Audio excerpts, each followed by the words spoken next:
Inspector రాజు ఆధ్వర్యంలో cordon search జరిగింది. మంథని, ముత్తారం ఎస్ఐలు పాల్గొని సరైన ధ్రువపత్రాలు లేని సుమారు 50 ద్విచక్ర వాహనాలు, 2 ఆటోలను స్వాధీనం చేసుకున్నారు.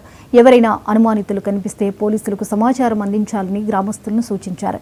విధిగా వాహనాలకు ధ్రువపత్రాలు ఉంచుకోవాలని ఆదేశించారు. గంజాయి, ఇతర మత్తు పదార్థాలు సరఫరా చేసినట్లయితే కఠిన శిక్షలు ఉంటాయని పేర్కొన్నారు. కేసుల్లో ఇరుక్కుని భవిష్యత్ జీవితాన్ని కోల్పోవద్దని ఇన్స్పెక్టర్ రాజు చెప్పారు.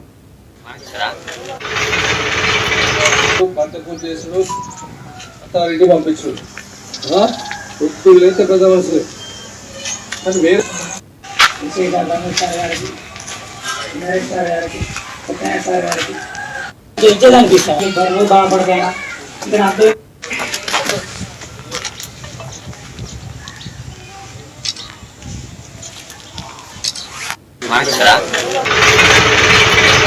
బతకం చేసుడు అథారిటీ పంపించు లేతే పెద్ద మనుషులు